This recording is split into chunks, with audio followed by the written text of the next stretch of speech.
Hello, everybody, and welcome back to the Patreon podcast. This week, I wanted to talk about platform diversity. And this is something that generally comes up when one of these social media platforms gets into hot water over something, where all of a sudden all of these users are displaced. A couple years ago, maybe it was 1 year ago, but Mixer dissolved, which was a streaming platform. And then more recently, and it's going to be a couple weeks old when this goes live, but OnlyFans got into a bit of hot water because, and if you're not familiar, OnlyFans is kind of like Patreon for sex workers, which is basically like not safe for work imagery and videos and stuff like that. But like they got into hot water because credit card processing started to get a little uncomfortable with how OnlyFans was running their business, and they threatened to like remove credit card processing from the OnlyFans site, and then all of a sudden that displaced, thousands of people who made their living off of that site.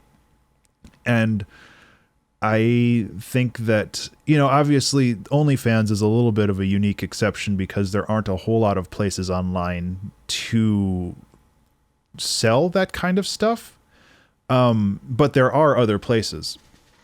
And I think that it just raises the point that I wanted to make more than like OnlyFans specifically, that platform diversity is really important. Like if YouTube went down, like what would you do if your primary income is through YouTube? Like what would you do? Like having a little bit on YouTube and having a little bit on Twitch and being able to market through both Twitter and your email campaigns and like Instagram and all of these other platforms. Like I think that it's really, really important to have a broad reach when it comes to social media, because any one of those platforms could eventually like go down or dissolve. Like I don't think it's terribly probable that YouTube's going to go away or Twitter or whatever is going to go away, but it's possible. And if Twitter disappears, like how are people going to like talk to each other in that same way? And like having other ways of communicating is important.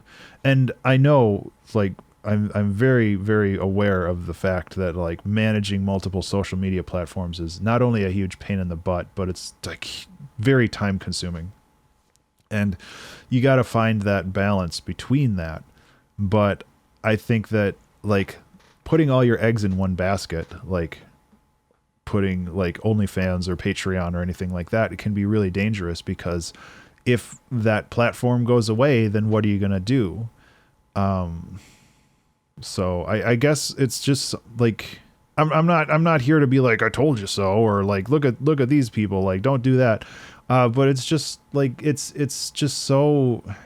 so scary out there, because a lot of platforms and most platforms really aren't there for the benefit of the user. They're there for the benefit of the advertiser. And, if they decide that their rules need to be changed to better benefit the advertisers, like what are you as a user going to do about it, aside from just change platforms, which has happened?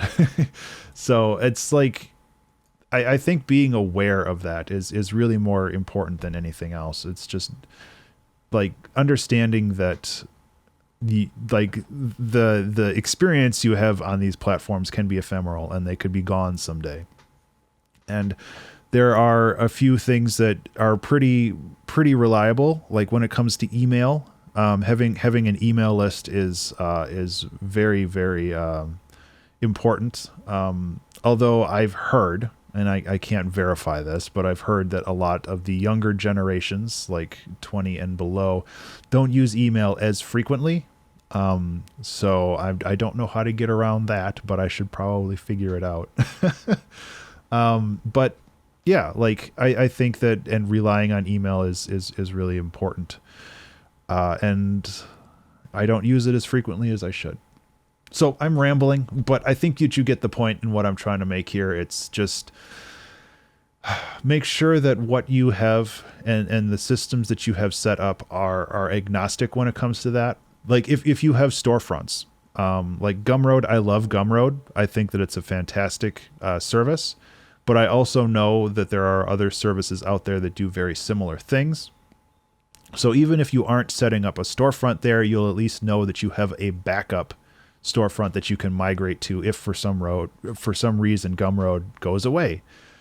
Same thing with Twitter. You can like move to Instagram or, whatever, but just, make sure that you have kind of those backup plans, because like you never really know how this stuff's going to go with social media anymore. Like it's so weird right now. Anyway, I'm rambling. Thank you so much for listening, and thank you so much for being a Patreon supporter. I really genuinely do appreciate it. I hope that you have a fantastic Friday, and I hope that you have a great weekend and upcoming week. I'll talk to you later. Be remarkable.